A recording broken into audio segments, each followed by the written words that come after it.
हैं उसकी तो शिद्दत से तैयारी कर रहे हैं, लेकिन पाकिस्तान भी तैयारी कर रहा है। पीके सहगल सर मेरे साथ major general senior defence expert के तौर पर।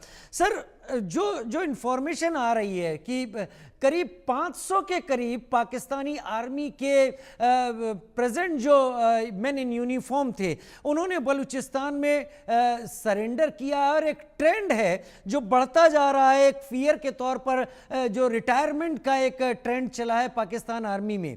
Despite this fact Pakistan army Balochistan में ड्रोन्स का इस्तेमाल कर रही है, गनशिप्स हेलीकॉप्टर्स का इस्तेमाल कर रही है, और जितना मैक्सिमम जो आर्मर्ड व्हीकल हैं उनका इस्तेमाल कर रही है। क्या पाकिस्तान की आर्मी अब इस बात को समझ गई है कि ये कोई छोटी लड़ाई नहीं है, जो आसिम मुनीर ने कहा था will beat the hell out of them, ये छोटी लड़ाई उनके लिए भी नहीं है?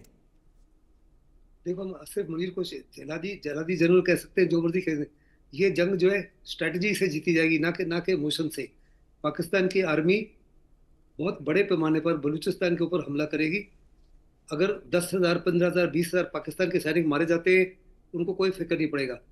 6,40,000 है, दे आर विलिंग टू पे द प्राइस। लेकिन वो एट ऑल कॉस्ट, उनकी ज़बरदस्त कोशिश होगी, उनकी, चाइना की और अमेरिका की ज़बरदस्त कोशिश होगी अपने हितों को निगाह में रखते हुए कि हर हालत में बलूचिस्तान में जो है रिवोल्ट, उसको क्रश किया जाए, और बड़ी रूथलेसली कार्रवाई करेंगे। इसलिए बड़ा लाजमी है कि जो बलूचिज है और तहरीक तालिबान पाकिस्तान है वो स्ट्रेटजी का इस्तेमाल करे। जब अमेरिका अफगानिस्तान में गया था, उस समय मैं अमेरिका में था, और मेरे को डिनर के लिए एक हार्वर्ड यूनिवर्सिटी के प्रोफेसर ने इनवाइट किया था, और उसने कहा कि हमने स्लेज हैमर इस्तेमाल किया है to kill ants in Iraq. तो मैंने उनको साफ तौर पे कहा ये एंट्स डिस्पर्स हो गई हैं, और जब ये एंट्स आपको बाइट करना शुरू करेंगे तो आपको समझ नहीं आएगा किधर से ये एंट्स आ रही हैं, और आप ये जंग हार जाओगे। तो उन्होंने मेरे को बोला कि भाई हमने तो इतने बड़े पैमाने पर उनको मात दी है कि उनका उठ खड़ना नामुमकिन है। और वास्तव में 11 साल के बाद में अमेरिका अपनी इज्जत बचा के वहां से भागा। बलूचिस को भी उसी माफी की स्ट्रेटजी इस्तेमाल करनी पड़ेगी। जब पाकिस्तान के ऊपर हमले होते हैं, देर हिटिंग थिन एयर, ये लोग डिस्पर्स हो जाए, छुप जाए, और किसी प्रकार से पाकिस्तान की आर्मी का सामना ना करें, क्योंकि सामना करने में ये मार खा जाएंगे।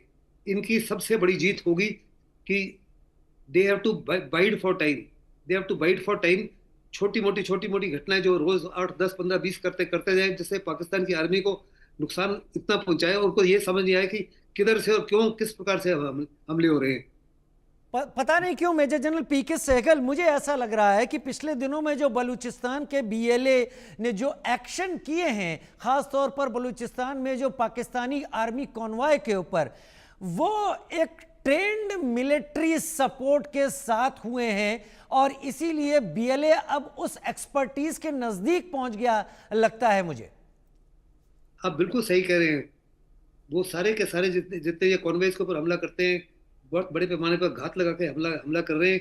ये स्ट्रैटेजी और ये टैक्टिक्स बिल्कुल सही है। ये बिल्कुल वही स्ट्रैटेजी है जो मराठा ने इस्तेमाल की थी औरंगजेब के खिलाफ में, और ये स्ट्रैटेजी बहुत ही लाभदायक होगी, क्योंकि बलूचिस के पास में उतनी उस माफी की सैनिक नहीं है, उस माफी का असला नहीं है, उस माफी की कैपेबिलिटी नहीं है in terms of millions and millions of shells etcetera और वेपन्स, जो पाकिस्तान की आर्मी के पास में है। और पाकिस्तान की आर्मी को हर प्रकार से असला जो है, और हर प्रकार के हेलीकॉप्टर जो है, हर प्रकार के जहाज वगैरह जो है, वो अमेरिका और चाइना देगा।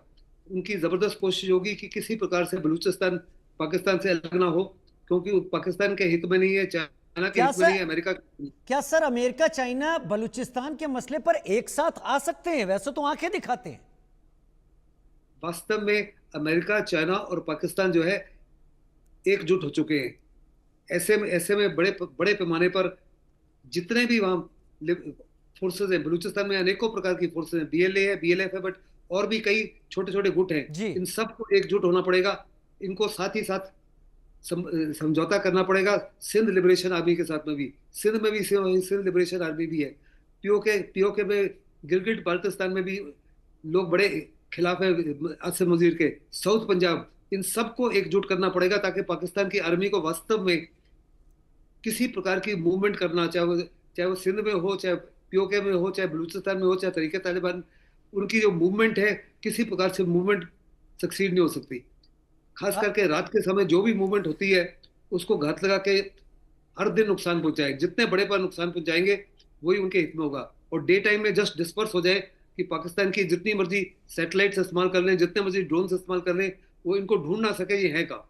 अच्छा। क्योंकि अगर वो पता लगा लें कि वास्तव में ये है कहाँ, तो हम्म। उस इलाके में बड़े पैमाने पर बमबारी कर सकते हैं और इनको नष्ट बर्बाद कर सकते हैं।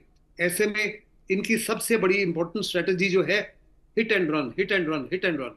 Hit and shoot and scoot. Ahmed भाई, आपसे मैं रुक करना चाहूंगा। ऐसी ऐसी इंफॉर्मेशन है कि 5:30 बजे के बाद बलूचिस्तान में हाईवेज पर चलने के लिए पाकिस्तान ने मना किया है और जो चलते हैं उन्हें सीसीटीवी लगाने को तक को कहा है। इस बीच पाकिस्तान की मिसाइल तो बलूचिस्तान में भी जा गिरी है।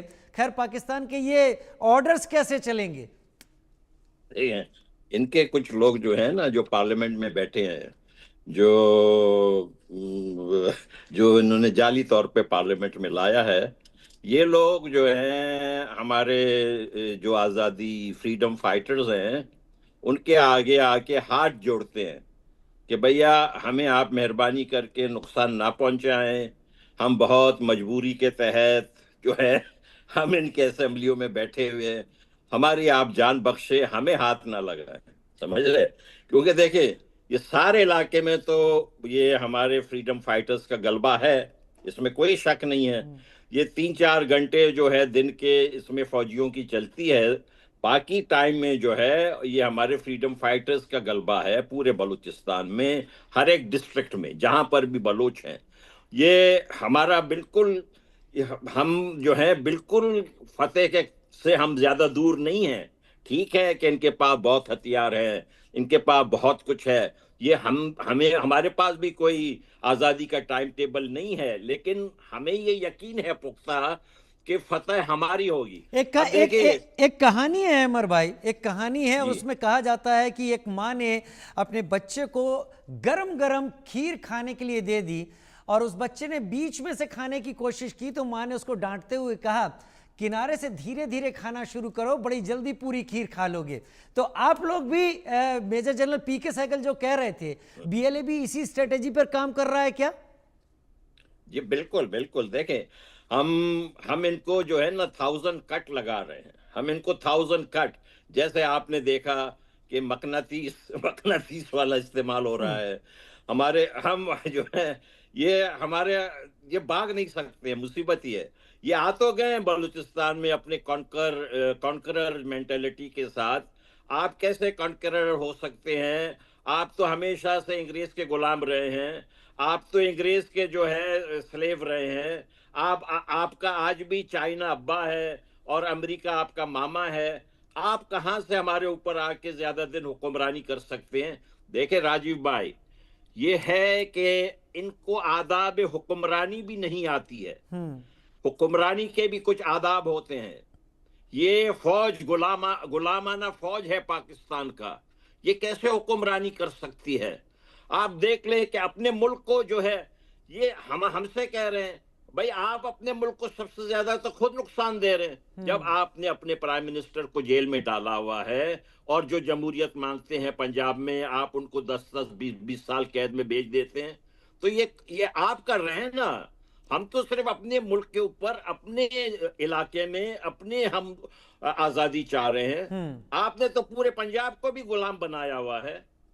ये हमें तो ये गुलाम नहीं बना सकते। अगर ये पंजाबी अपने के ये जो जाली 5 सितारे वाले जिनको कि मरियम नवाज शरीफ ने 5 सितारे लगाए हैं इनके कंधों पे, अगर ये मानते हैं तो ये माने, हम तो नहीं मानेंगे। हम तो लड़ेंगे और हम लड़ रहे हैं और जीत हमारी होगी, वाकई इसमें कोई शक नहीं है। वाकई जीत आपकी होगी जिसके लिए आप लोग लड़ रहे हैं। लेकिन मेजर जनरल पीके सहगल एक इशारा दे चुके हैं, सारी लकड़ियों को एक साथ जुड़कर एक गट्ठर बनना होगा जिसकी ताकत के आगे कोई भी कुछ नहीं कर पाएगा। सिंध लिबरेशन आर्मी भी ज्यादा दूर नहीं है और वही काम बलोच लिबरेशन आर्मी भी करती दिखाई दे रही है। इशारे आप भी समझते हैं और इशारे आपके फ्रीडम फाइटर्स भी समझते हैं। फिलहाल बहुत शुक्रिया आप दोनों ही सीनियर जर्नलिस्ट, आप अहमद भाई और PK Sehgal sir, major general retired senior defence expert, मेरे साथ जुड़े और हमारे दर्शकों को मैसेज दिया बलूचिस्तान में क्या चल रहा है और क्या वक्त के आगे नसीब में लिखा हुआ